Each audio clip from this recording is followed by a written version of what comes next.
One day, one of my own children hit me on the head with a frying pan while I was sleeping. My father smiled when he saw the blood.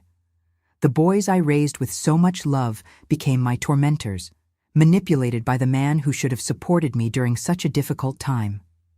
Good morning, good afternoon, or good evening, my dear friends. What a joy to be able to talk with you today. I'm Christina Oliveira Matthews, 73 years young, born in the small town of Millville, Nebraska, but today I live here in Riverdale, Montana, right near the Canadian border. A town full of stories, where the waters of the Missouri River flow gently, witnessing so many lives that have passed through here. Today, my life is quite different from the one I lived for many years. I wake up early with the birds singing, prepare my coffee the traditional way, and sit on the porch to watch the sunrise. I have a small garden in the back where I grow my herbs and spices, basil, rosemary, cilantro, and even a pepper plant that I'm especially proud of. They say I have a green thumb. During the day, I help with the family business. It's nothing too big, but it gives us a dignified and peaceful life. My husband Garrett, as good a man as they come in this world, always says I'm the heart of the business. Without you, Christina, none of this would work, he says, and that warms my soul. Working alongside him has been a blessing in this phase of my life. In my spare time, I love cooking for the family. I learned from my mother since I was little, and today it's my way of showing love. On Sundays, my house fills with joy when my 2 daughters visit with their husbands and my 5 grandchildren. I always prepare a hearty pot roast, a recipe passed down through generations, or sometimes fried chicken with all the fixings, a tradition in our region. The little ones love when I make apple pie with walnuts. They end up fighting over the pieces. The smell of food on the stove, the laughter of children running through the yard, the tight hugs from my daughters. These are the moments that make me grateful every day for being alive, for having made it this far, despite everything. On Saturday afternoons, when business is slower, I like to sit in the town square of Riverdale, watch the people, chat with acquaintances passing by. This town welcomed me when I needed it most, and today I feel as if I've always lived here. I know every corner, every store, every story. The shopkeepers call me by name. The neighborhood children call me Grandma Chris. It feels good to have this sense of belonging after so many years. And you, my dear viewers watching now, tell me in the comments, what town are you watching from? And what time of day did you find this video? Early morning with coffee, after lunch, or already in the evening? I always read all the comments, and I'm so happy to know where you're from and when you take time out of your day to listen to this grandma's stories.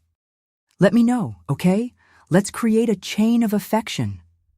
You know, my life wasn't always this peaceful.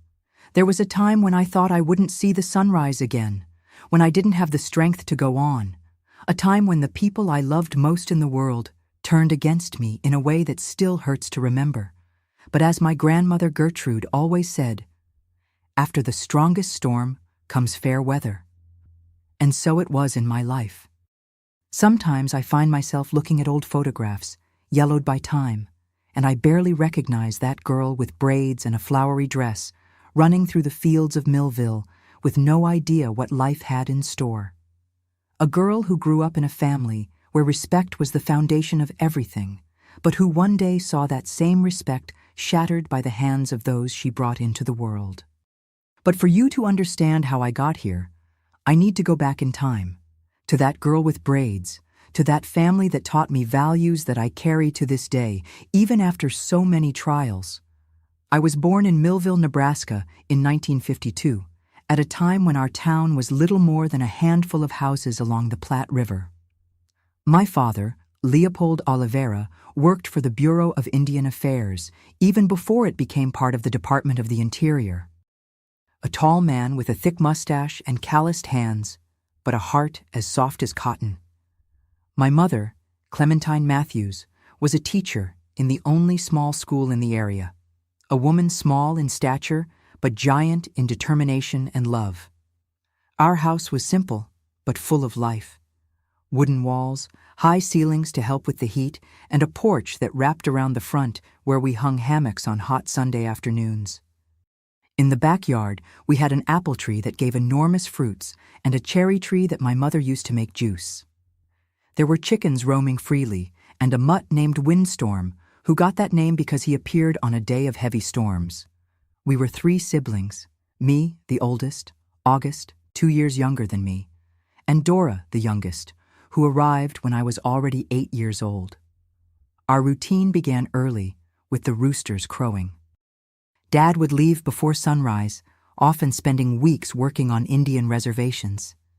Mom would wake us up, prepare oatmeal, and get us ready for school. The school was about a 20-minute walk away. We went on foot, I always holding hands with August, who was a distracted boy and was always tripping over stones along the way.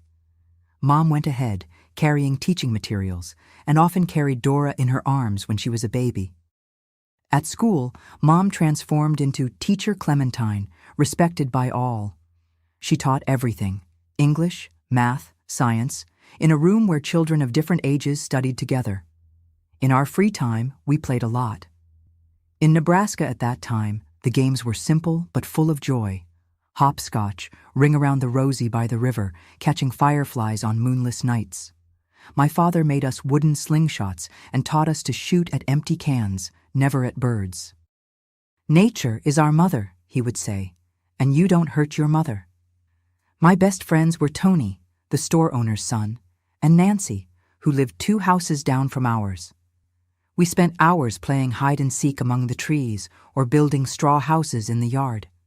Sometimes we would secretly pick green apples from Mr. Turner's yard and eat them with salt and pepper, a delicacy that would make your whole mouth pucker. What marked me most in my childhood was the respect that reigned in our house. Dad and Mom treated each other as equals, something rare at that time. I remember hearing my father tell visitors, "In my house, respect is in charge, not the man or the woman." He consulted Mom on all important decisions, and she did the same with him. I never saw my father raise his voice to Mom, much less his hand. When he disagreed with something, he would call her to talk away from our curious ears, and when they returned, everything was resolved, whatever the issue. Similarly, Mom never humiliated Dad in front of anyone, even when he made a mistake. "Respect is the foundation of everything, Christina," she would tell me. "Without respect, a family is like a house without a foundation. It falls at the first strong wind." They raised us, all 3 children, with the same principle. August, being a boy, had no special privileges. He washed his own clothes from the age of 10, helped in the kitchen just like me, and learned to cook basic dishes. "A man who doesn't know how to take care of himself isn't a complete man," Dad would say. And we girls learned to fix things, to use tools, to defend ourselves. "Weak women only exist in the minds of weak men," was what Mom used to repeat. The festivals in Millville were magical moments of my childhood. The 4th of July was the most important, with parades, colorful flags, and lots of traditional food. We made corn on the cob, cornbread, apple pie. The older ladies prepared hot apple cider served in mugs that warmed your hands. There was also the Harvest Festival, with bonfires, square dancing, and pie-eating contests. I loved to dress up in my gingham dress with ribbons in my braids. Our life was simple, but rich in affection and values. We didn't have much money. My father's government salary barely covered basic expenses, and my mother's teacher salary supplemented so we wouldn't go without necessities. But I never felt lacking in anything important. We had food on the table, clean clothes, and most importantly, lots of love and respect. It was in this environment that I formed my personality and my values. I grew up believing that men and women deserve the same respect, that violence is never the solution, and that family is where we find strength to face the world. Little did I know that these teachings would be so important later in my life when I faced the most difficult storms. As I grew up, I began to dream about the future. I wanted to be a teacher like my mother. I wanted to have a big family with many children running around the house. At 12, I was already helping Mom at school, teaching the younger children to read and write. She said I had a knack for it, that I was born to teach. It was also around that age that I began to notice the differences between our family and some others in Millville. There were houses where you heard screams at night, where women appeared with purple marks on their faces and said they had fallen down the stairs. There were girls my age who were already promised in marriage to much older men. This frightened me and made me even more grateful for the family God had given me. I didn't imagine, however, that life still had surprises in store for me, some sweet, others bitter as gall. That the braided girl, raised in respect and affection, would one day know the darker side of human relationships. But that came later, when I was no longer a child, when I already had my own dreams and plans for the future. When I turned 17, I met the man who would forever change the course of my life, Johnny Carson. He arrived in Millville on a November afternoon in 1969, coming from Omaha to work on the construction of the new highway that would connect our town to the capital. He was a tall young man, broad-shouldered, sun-tanned skin, and a smile that made my heart race. He was 24 and had a confidence that impressed everyone. Our first meeting happened at Mr. Malcolm's store, where I had gone to buy flour for Mom. Johnny was at the counter, talking with the town men, telling stories about Omaha that seemed like another world to us in Millville. When our eyes met, I felt something strange, as if the ground had disappeared beneath my feet. He greeted me with a "Good afternoon, miss," that echoed in my head for days. After that, it seemed like Johnny was everywhere. In the square after Sunday service, at the farmer's market on Saturdays, even near the school where I helped my mother, always with that smile that left me breathless. It wasn't long before he asked my father's permission to visit me at home. "Mr. Leopold, I have good intentions with your daughter," he said, standing on our porch, hat in hand. "I'm a hard-working and honest man." Dad, always respectful but cautious, replied, "Johnny, my daughter is still young, and in this house, her opinion is what matters most. If she wants to receive your visits, I won't object. But know that here we respect women, always." Mom, with her wisdom as always, called me for a conversation after Johnny left. "Daughter, listen to your heart, but don't forget to listen to your head too. True love is not in a hurry." But I was enchanted. And who was I kidding? I was also eager to live my own love story, to form my own family. In the following months, Johnny courted me with wildflowers, walks around town always accompanied by my brother August, and promises of a wonderful life together. "I'm going to build a beautiful house for you, Christina," he would say. "We'll have children, many children. You'll be the happiest woman in Nebraska." At first, Mom and Dad had their reservations. "He's a little different from the boys around here," Mom commented one night. "He has different ideas about family." But Johnny knew how to please. He brought gifts for my parents, a special tobacco for Dad, a beautiful fabric for Mom. For my siblings, he always had a treat or a toy. We got married in June 1970 in a simple ceremony at the little church in Millville. I had just turned 18 and thought I knew everything about life. My dress was sewn by Mom and Mrs. Eulalia, the best seamstress in town. It was made of delicate lace fabric with small hand-embroidered flowers. I remember the smell of orange blossoms that decorated the altar, the rice they threw when we left the church, the music played on old Mr. Nestor's guitar. That day, looking into Johnny's eyes, I swore I had found the love of my life. A man who, like my father, would base our family on mutual respect and affection. Dad hugged me tightly before giving me away at the altar and whispered, "May you build a family as happy as ours, my daughter." Soon after the wedding, Johnny took me to live in Lexington, where he had gotten a better job on the construction of Interstate 80. Our first house was small, made of wood, very similar to my parents' house, only newer. There, we began our life together. In the first few months, everything seemed like a dream. Johnny was attentive, affectionate, always bringing a little flower when he returned from work. It was in Lexington that we had our first child, Benjamin, who was born in 1971. When I held that little baby in my arms for the first time, a wave of love invaded me so strongly that I could barely breathe.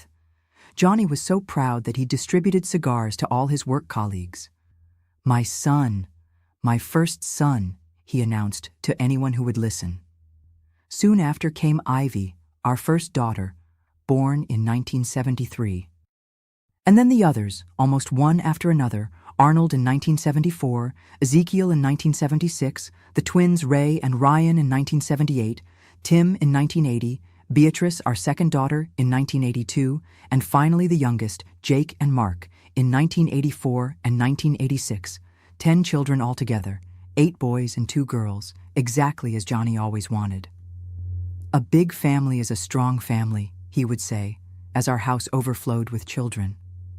I confess that it wasn't always easy. I breastfed each one of them, changed cloth diapers washed by hand, spent sleepless nights with fevers and coughs. Johnny worked hard, I can't deny that. He left the house before sunrise and returned when it was already dark. Money was never abundant, but there was never a lack of food on the table or a roof over our heads. Over the years, however, something began to change. It wasn't sudden, it was gradual, so slow that I hardly noticed. They were small things at first. Johnny complaining about the food, criticizing the way I arranged the house, questioning why I talked so much with the neighbor. Nothing serious, nothing that would make me think something was wrong. But then came the first outbursts of anger. The first time he broke a plate because the food wasn't the way he wanted it. The first time he yelled at the boys for making noise when he wanted to rest. The first time he hit the table hard because I disagreed with something he said. "This is nothing compared to what happens in other homes," I would tell myself. "He works so hard, he's tired." Still, I tried to keep my parents' teachings alive. I tried to talk, to resolve things with respect. "Johnny," I would say, "remember what we agreed on? That we would be a family like the one I had, based on respect?" He would respond, "But respect begins with the wife obeying the husband, Christina.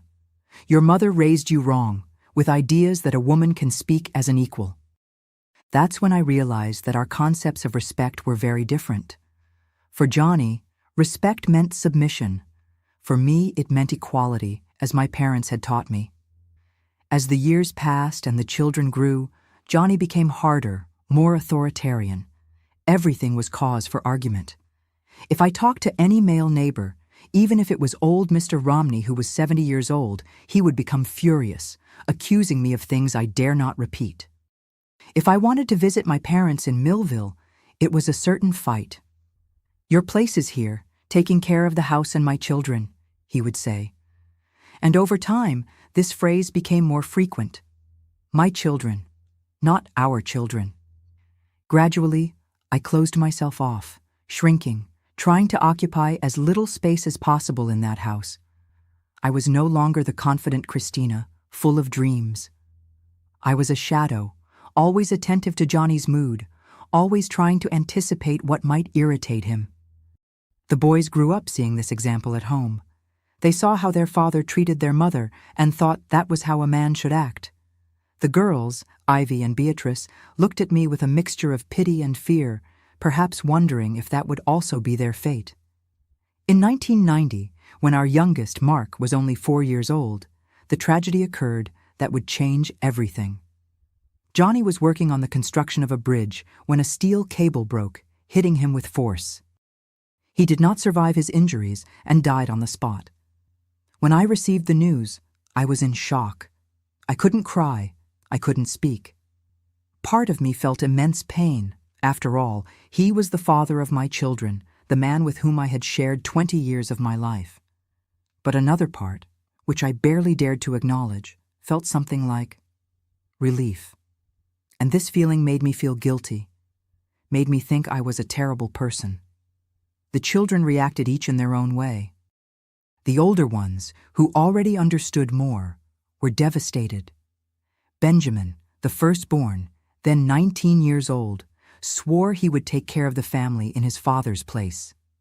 The little ones, especially Mark, barely understood what had happened. What I didn't imagine was that another tragedy was about to come. 2 weeks after Johnny's funeral, I received a telegram from Millville. My mother, my dear mother Clementine, had died of a sudden heart attack. They say she was preparing dinner when she simply fell, and there was no time to help her. It was as if the ground had disappeared beneath my feet. My mother, my safe harbor, my counselor, had departed without me being able to say goodbye. When I went to the funeral, I found my father devastated, unrecognizable. Leopold, always so strong, seemed to have aged 20 years in 2 weeks. "I don't know how to live without your mother, daughter," he told me, holding my hands tightly. "We were together for almost 50 years. How will I go on without her?" And it was there, in the midst of my own pain, that I made a decision that would change the course of our story. I invited my father to live with us in Lexington. "Come home with us, Dad. There's room, and the children will love having their grandfather nearby. We will help each other in this very difficult time." Little did I know that this invitation, made with a heart full of filial love, would be the beginning of the darkest period of my life. Dad arrived in Lexington on a rainy afternoon in March 1990. I remember it as if it were yesterday. He got off the bus carrying a worn leather suitcase and a burlap sack with a few mementos from the house in Millville. His body, once strong as an oak tree, now seemed bent by the weight of an invisible burden. His eyes, which always shone with joy when he saw us, were opaque, lost. "Dad," I said, hugging him tightly, feeling his ribs under the thin shirt. "Now we'll take care of each other." In the first few days, Dad hardly spoke.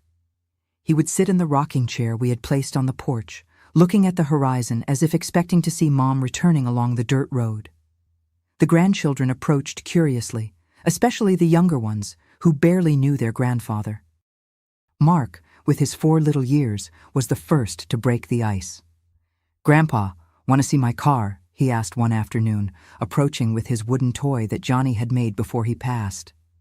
I saw a glimmer of the old sparkle in my father's eyes when he took his grandson on his lap and began to tell stories of when I was little. For a moment, I thought everything would be all right, that together we would overcome our losses. But that's not what happened. As the weeks passed, I noticed changes in my father's behavior. He, who had always been a calm and thoughtful man, began to have moments of extreme irritation, followed by periods of deep melancholy. At night, I would hear him walking around the house, mumbling to himself, sometimes calling for Mom, as if she could answer. I took him to the clinic, where Dr. Sims, a gentleman with gray hair and a compassionate look, examined him carefully. "Mrs. Carson," he told me afterward, "your father is suffering from severe depression. The loss of his wife was a very hard blow. He needs medication and, if possible, to talk to a specialist." We left there with a prescription for medicines that cost almost half of the little money I managed to earn doing laundry for others and selling baked goods at the farmer's market. But I would buy them even with my last cent if it would help my father return to who he was. The problem was that he refused to take the medications regularly. "This is for weak people, Christina," he would say, hiding the pills under his tongue to throw them away later. Leopold Oliveira never needed medicine to live. And so, instead of getting better, Dad got worse. He began to have episodes where he seemed to be in another reality. He would talk to Mom as if she were there, argue with people who didn't exist, wake up in the middle of the night screaming that someone was trying to get into the house. But the worst was yet to come. It was 6 months after his arrival that I noticed a change in how my sons treated me. Benjamin, who had always been so loving, began to respond to me curtly, to question my decisions, to look at me with something like contempt. The other older boys followed his example. Only Ivy and Beatrice, my daughters, and the little ones, Jake and Mark, seemed the same. One afternoon, I entered the kitchen and heard voices coming from the backyard. It was Dad, sitting under the apple tree, with my sons around him, like disciples listening to a master. I approached slowly, without them noticing my presence. "You need to know the truth about your mother," he was saying, in a voice I didn't recognize, harsh and laden with bitterness. "She mistreated your father, you know. Every night when he came home tired from work, she tormented him, complaining, demanding, even making him feel ashamed in front of his friends." I was paralyzed, unable to believe what I was hearing. That was a complete lie. Johnny was the one who used to humiliate me, criticize me, diminish me. But there was my father, the man who taught me about respect, making up terrible stories about me to my own children. "Your father didn't die by accident," he continued with glazed eyes. "It was the distress, the suffering your mother caused that left him distracted that day. He couldn't take living like that anymore." My heart broke into 1,000 pieces. It was as if each word was a sharp knife piercing my chest. I wanted to scream, to deny it, but something told me that confronting Dad in that state would only make things worse. That night, I called Benjamin to talk, trying to understand what was happening. "Son, why are you treating me differently? What did I do?"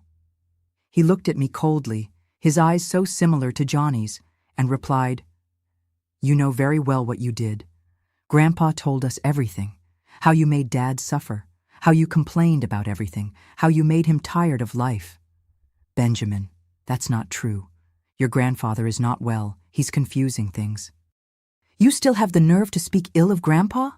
He's a good man who just wants to protect us, teach us to be real men, not weak like Dad ended up becoming because of you." Things only got worse after that. My sons, one by one, turned against me, repeating the lies my father told. Only my daughters remained by my side, confused and frightened by what was happening in the family. Beatrice, who was only 8 years old, asked me one night, while I was braiding her hair before bed, "Mom, why are the boys so angry with you? Why does Grandpa say those ugly things?" With tears in my eyes, I tried to explain in the best possible way. "Grandpa is sick, honey. Not the kind of sickness that hurts your body, but the kind that hurts your head and heart. He misses Grandma so much that it's making him think and say things that aren't true." But how do you explain this to children? How do you make my children understand that their grandfather, a figure of authority and wisdom, was lying about me?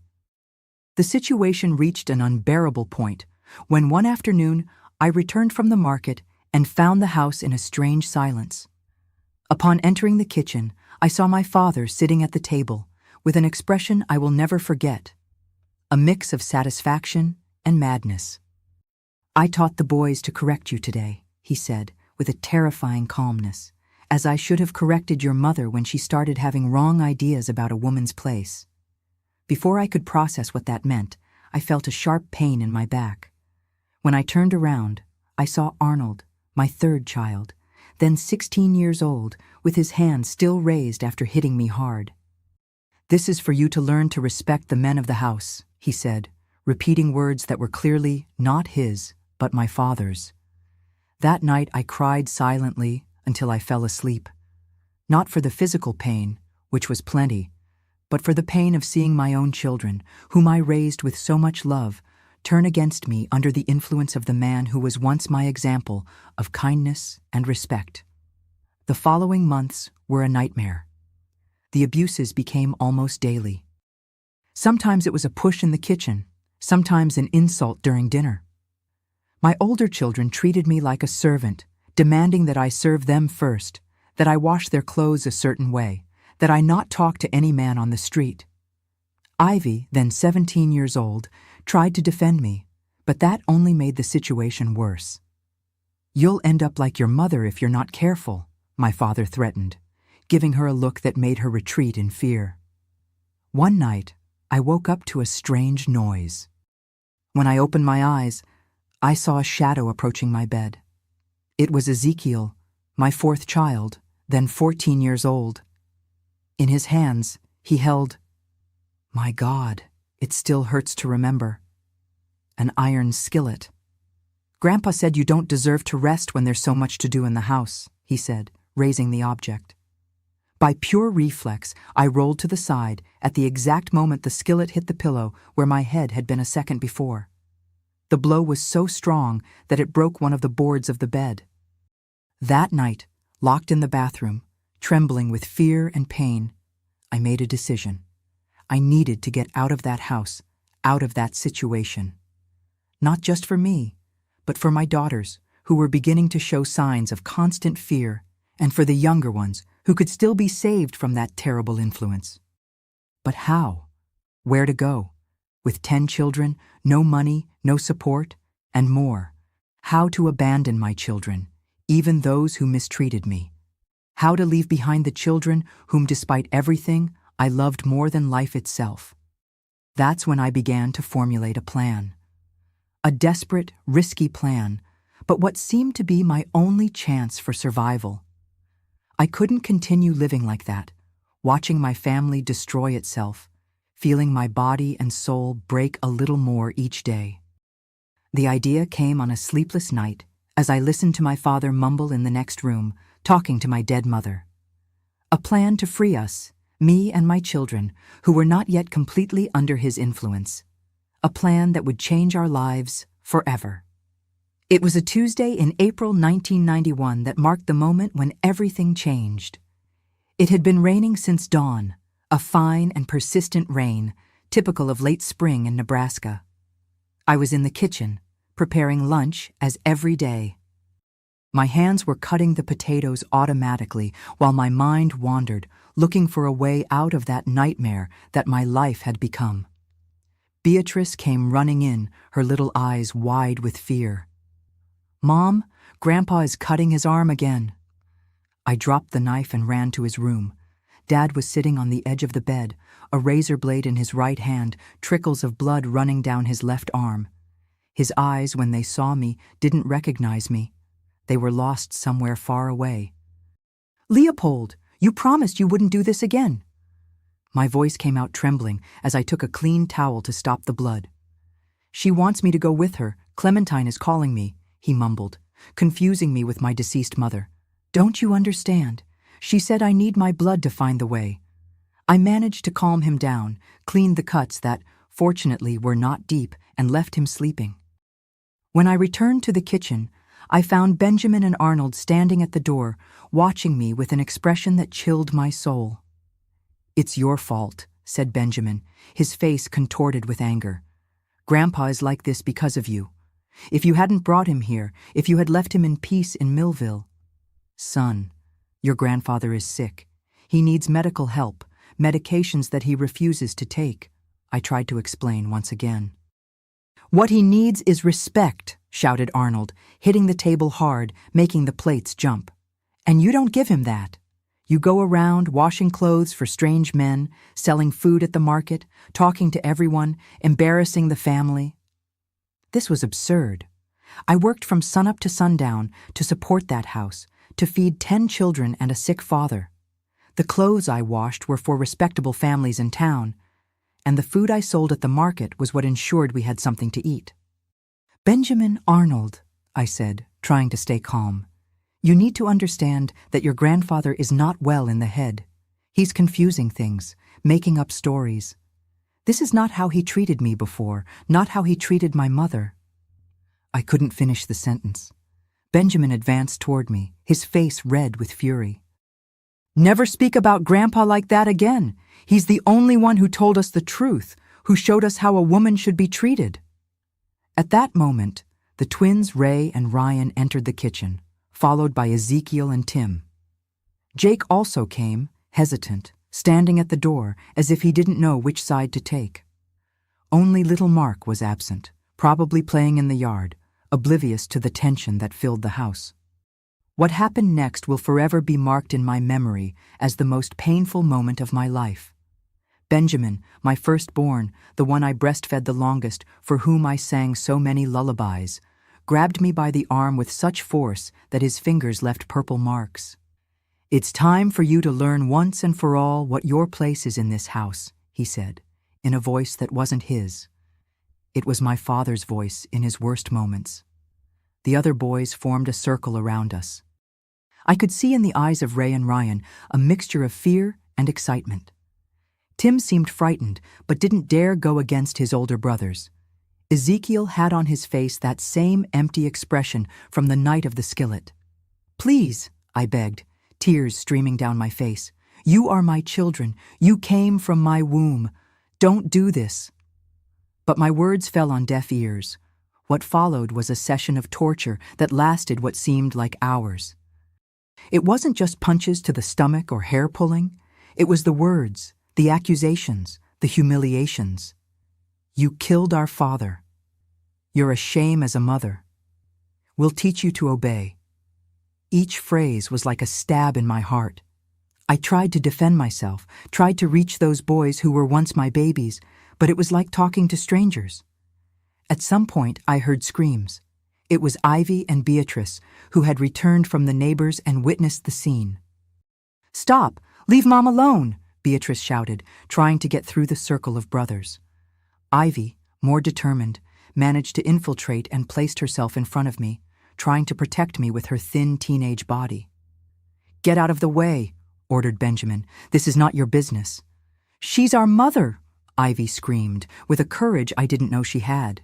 "And you're as crazy as Grandpa if you believe his lies." It was then that I heard my father's voice. He was standing at the kitchen door, leaning on his cane, a strange smile on his lips. "Very good, boys. That's how you put order in the house. Your mother needs to learn, as your grandmother should have learned." At that moment, something inside me completely broke. It wasn't just my children who had been turned against me. It was my own father, the man who taught me about respect and dignity, now unrecognizable through illness and pain. When they finally let me go, I dragged myself to the small room I shared with Beatrice.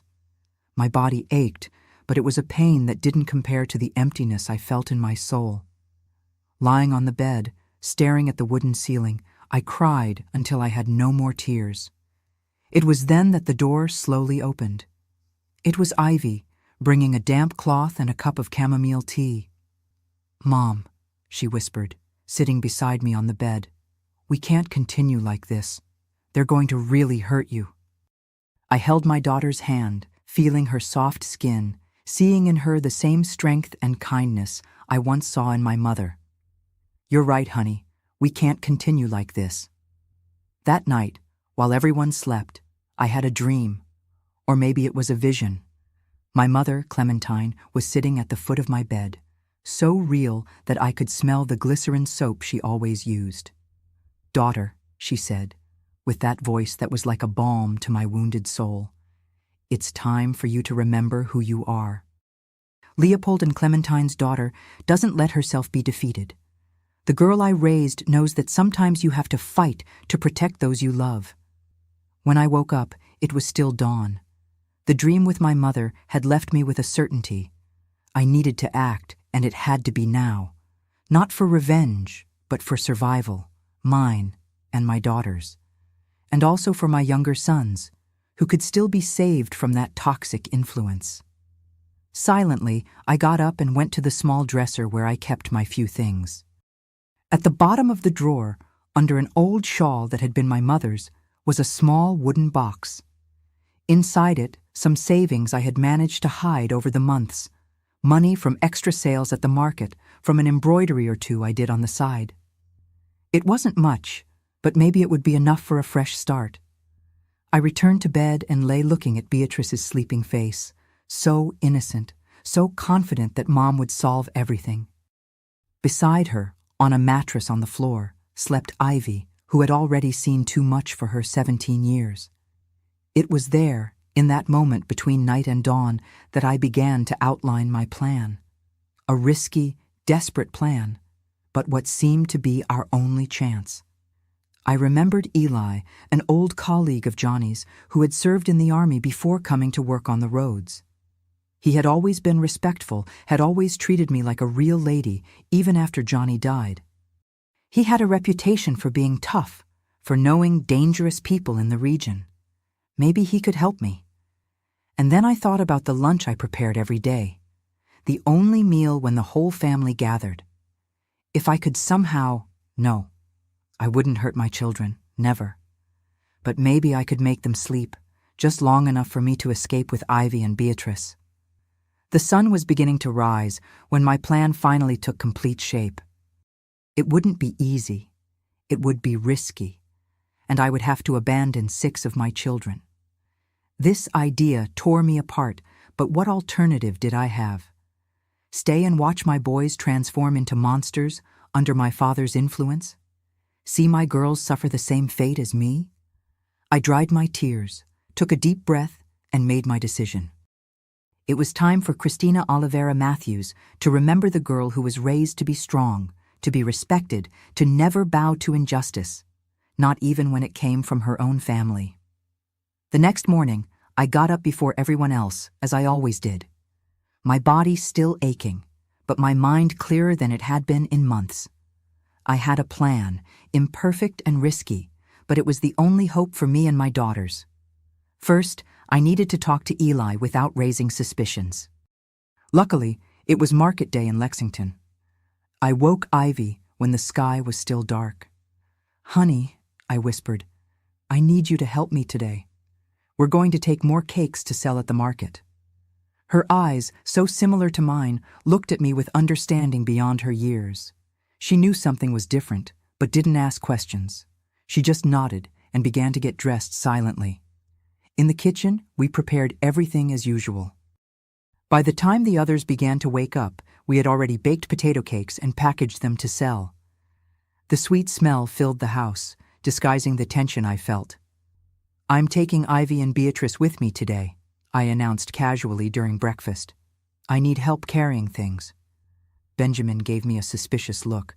"Why both? Just take Ivy. She's already big." I took a deep breath, controlling the tremor in my voice.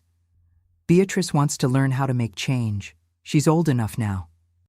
My father, who was eating silently at the head of the table, raised his eyes.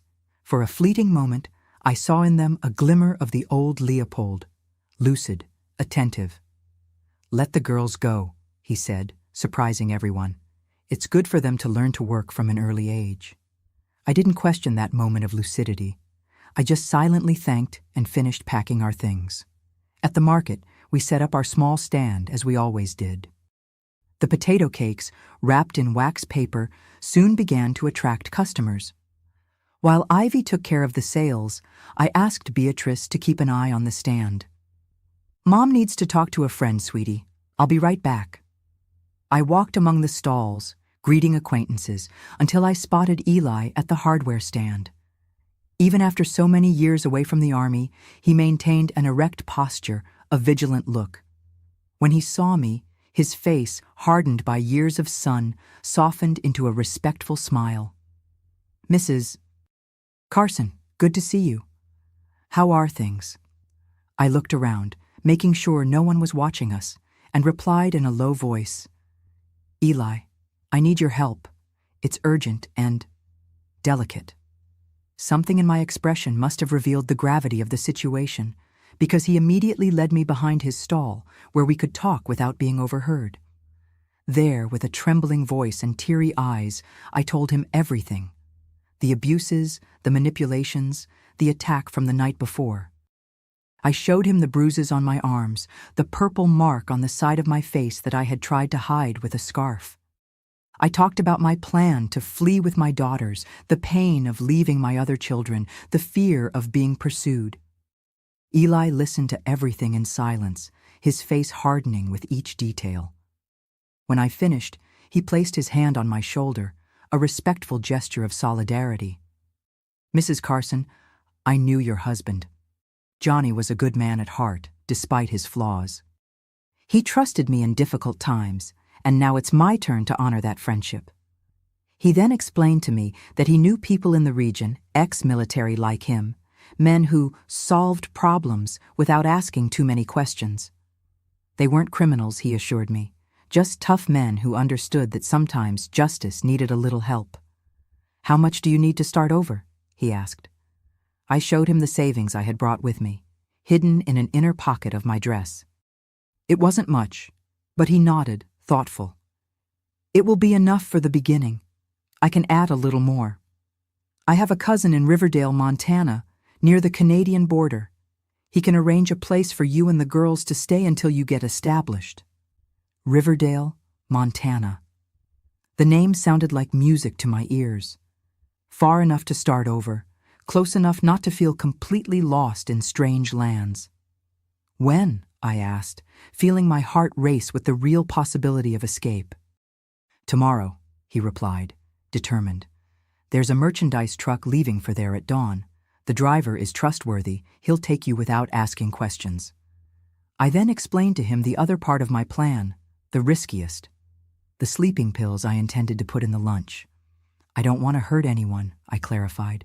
I just need time to get our things and leave without confrontation. Eli frowned, concerned. It's dangerous, Mrs. Carson. Wrong dosage can cause problems. I have experience with medicines. I've taken care of 10 children with fevers, pains, accidents. I know what I'm doing. He nodded, still concerned, but respecting my decision. And what about your children and your father?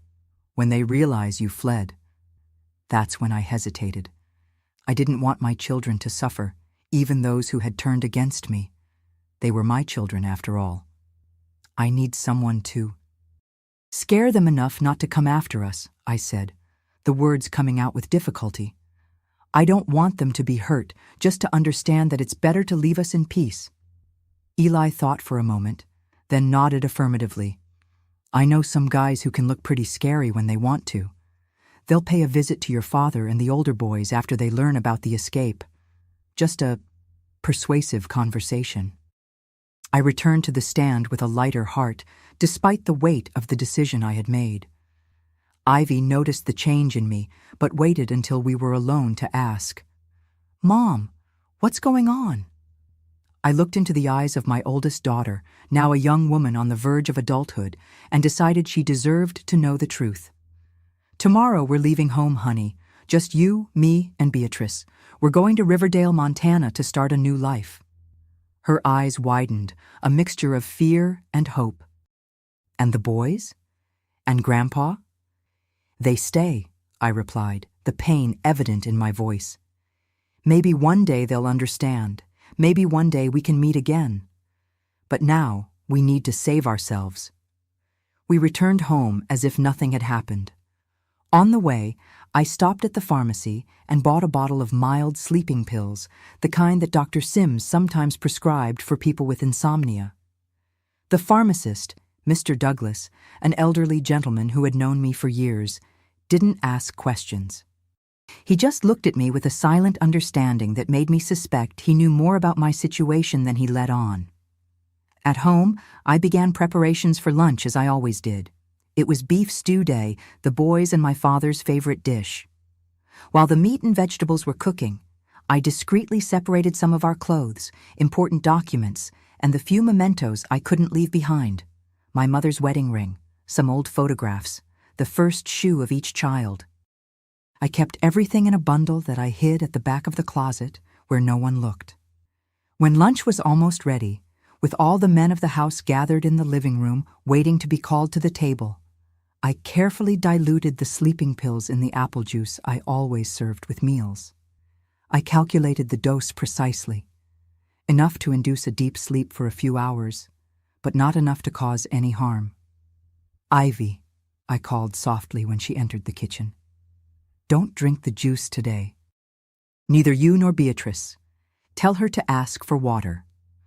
My daughter immediately understood and nodded, her eyes revealing a mixture of fear and determination. Lunch proceeded normally. My father, in one of his moments of lucidity, even complimented the food.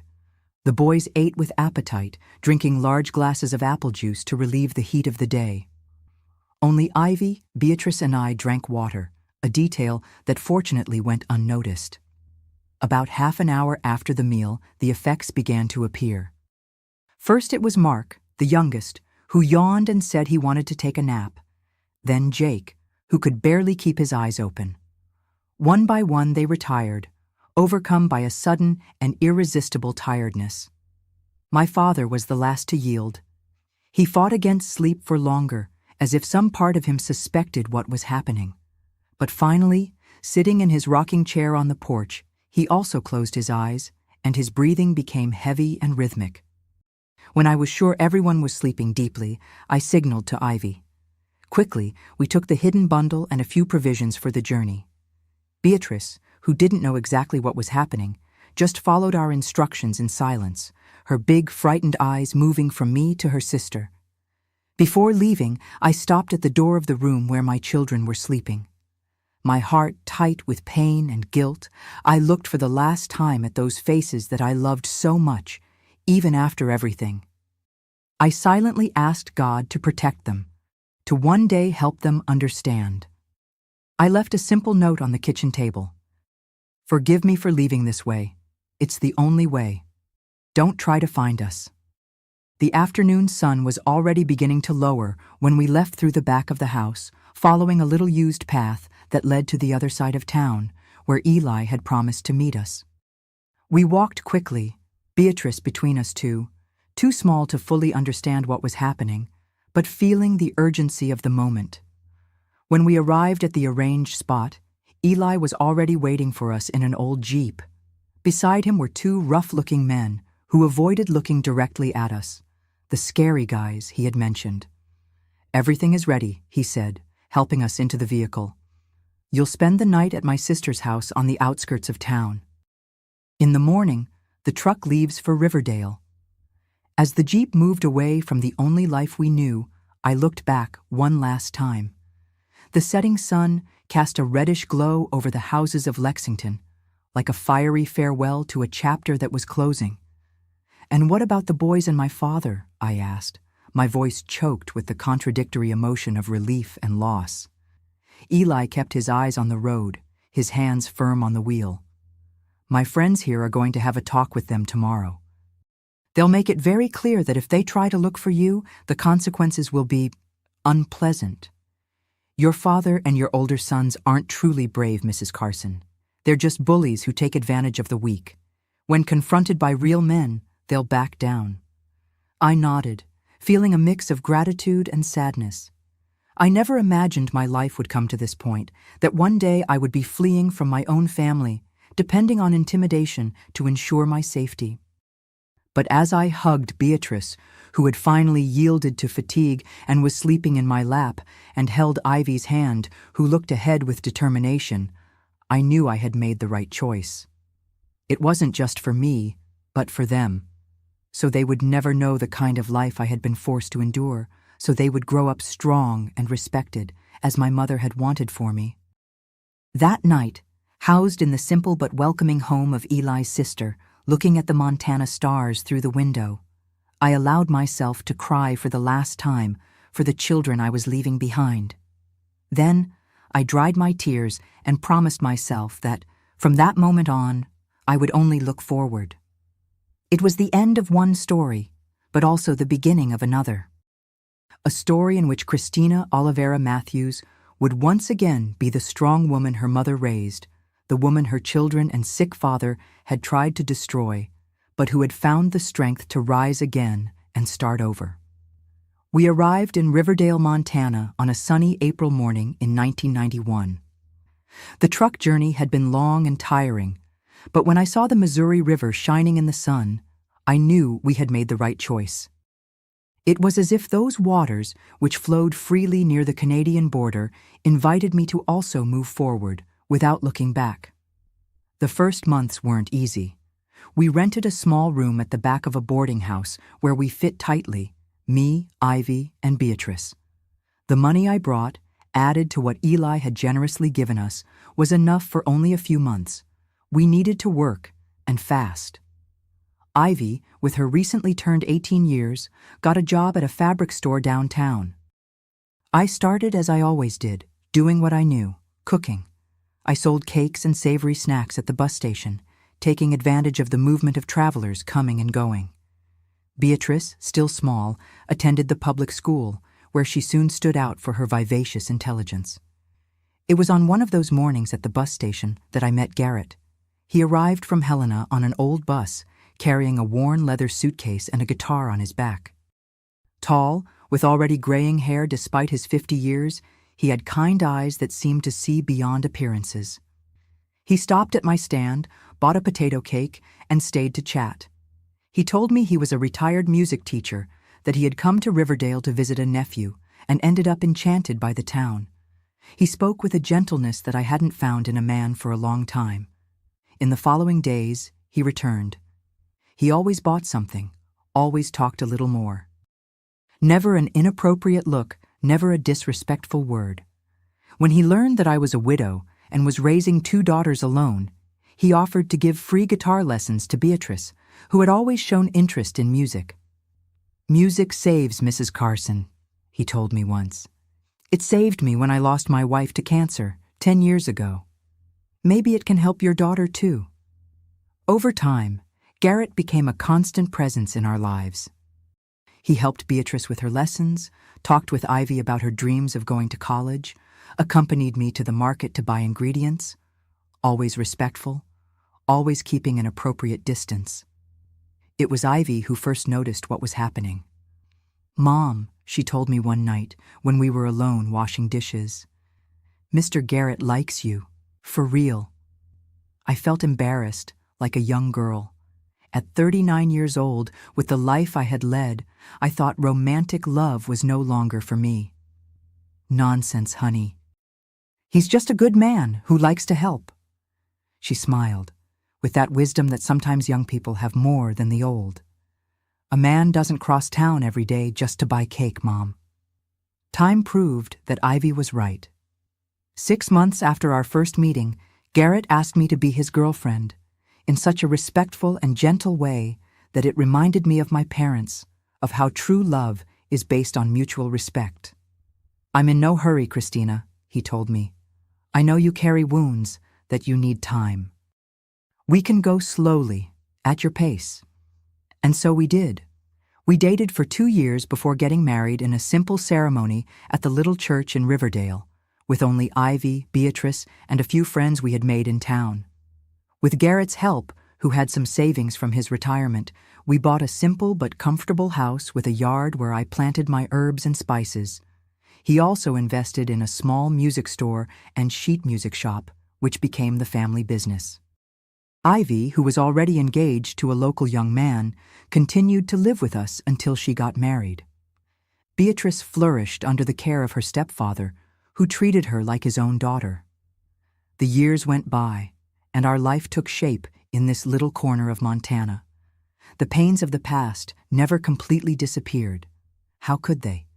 But we learned to live with them, not to let them define our future.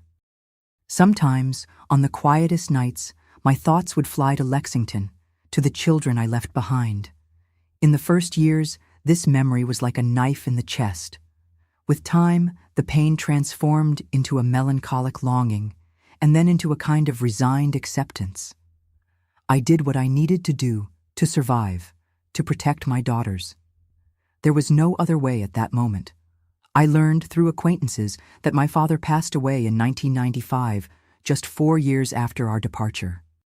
They say he never fully recovered, that in his last days he barely recognized the grandchildren with whom he lived. I cried for him, not for the tortured and cruel man he became in the end, but for the loving and fair father he was for most of my life. As for my children, the news was scarce. I heard that Benjamin moved to Omaha, that the twins went to work in mines in Wyoming. About Jake and Mark, the youngest, I knew almost nothing. Sometimes I wonder if, as adults, they understood what happened, if distance and time brought them any clarity about those dark days. I never tried to contact them directly. The fear was still there, buried deep, but present. And there was the promise I made to myself that April night to look only forward. Ivy got married and gave me 3 wonderful grandchildren. Beatrice graduated as a teacher, as I had always dreamed of being, and today she teaches music at the public school, in addition to helping Garrett at the store. I have 2 grandchildren from her as well, who fill our house with joy on weekends. Today, at 73 years old, I look back and see a life that, despite the scars, was rebuilt with love and respect. Garrett, now 82 years old, continues to be the gentle and loving companion I met more than 30 years ago. Our mornings begin with coffee on the porch, watching the birds that come to eat the fruits I leave for them. Our nights end with quiet conversations, sometimes with music, when he still plays his old guitar. During the day, I help with the family business, which now also includes a small publisher of sheet music for regional American folk songs, a project that Garrett started 10 years ago and which has become his passion. It's not anything very big, but it gives us a dignified and peaceful life, as I mentioned before. The pain never completely disappears. There are wounds that time only teaches us to live with, not to heal. But I learned that it's possible to build happiness even after the most violent storms. That the human heart has an incredible capacity to start over, to bloom again when it finds fertile ground of love and respect. And that's what we have here, in our little house in Riverdale, on the banks of the Missouri River. A love built on respect, kindness, mutual understanding. A love that makes me thank every day for having had the courage to take that decisive step so many years ago. My dear friends who have followed me this far sometimes ask me how I managed to move forward after everything I went through. How I found the strength to start over when it seemed that the whole world had collapsed on me. The truth is that there's no magic recipe for overcoming life's pains. Each person has their time, their path. But what I learned at the height of my 73 years is that there is always a light, however small, even in the darkest nights. If you're going through difficult times, if you feel trapped in an abusive relationship, if people who should protect you are hurting you, I want you to know some truths that I've carried with me throughout this journey. I learned that age doesn't define our strength, but rather our ability to start each day anew. When I arrived in Riverdale, at 39 years old, I thought I was too old to build a new life. How wrong I was. The best chapters of my story were just beginning. My wrinkles are maps of survival. Each one tells a story of overcome pain. I carry invisible marks from the hands that hurt me, but I also carry the beauty of the embraces that healed me. Life taught me that even in the deepest darkness, our inner light never goes out. Even on days when I could barely get out of bed, there was a spark of hope in me that refused to be extinguished. I never allowed my dignity to be stolen, even when they tried to take everything from me. This was perhaps the most important lesson I learned from my parents, that self-respect is a treasure that no one can take from us unless we allow it. I discovered that we are stronger than we imagine, especially when we think we can't take it anymore. At the moment I decided to flee with my daughters, I was at my most fragile, most broken point. It was precisely in that fragility that I found my greatest strength. Time doesn't heal all wounds, but it teaches us to live with them and still smile. I never stopped missing the children I left behind, never stopped wondering how it would be if things had been different. But I learned to live with these unanswered questions, to find joy despite them. If you're suffering, if you feel there's no way out, listen to this old lady who has seen a lot in this life. Ask for help. Don't be ashamed, don't hide. Somewhere, there's an Eli, a Garrett, people who will extend a hand when you need it most, and if you don't find them right away, keep looking, because they exist. In any country, in any culture, there are people and organizations ready to help those who suffer domestic violence, psychological abuse, manipulation. Seek information about protection in your area. Talk to trusted people. Take the first step, even if you're afraid. My experience taught me that our story doesn't end in the painful chapters. Life has many blank pages, waiting to be written with more colorful inks, with kinder words. I learned that surviving is a form of resistance, and living well is the best revenge. Each of my smiles today is a victory over those who tried to destroy me. My dear friends, if this story touched your heart, please hit the subscribe button right now and turn on the bell. This isn't just an old lady asking for followers. It's a request from someone who knows that the more people hear these stories, the more lives can be saved from the cycle of violence and abuse. Share this video immediately with anyone you think needs to hear this message. Maybe, at this very moment, someone you know is suffering in silence, needing this little push to seek help. Your share could be the ray of hope someone is waiting for. And leave in the comments the word restart. I want to know who watched until the end and understood the most important message, that it's always possible to rebuild life no matter how old you are, no matter how deep your wounds are. Do this now. Don't wait even one more minute, because life is too precious to be lived in fear, and everyone deserves the chance of a new dawn.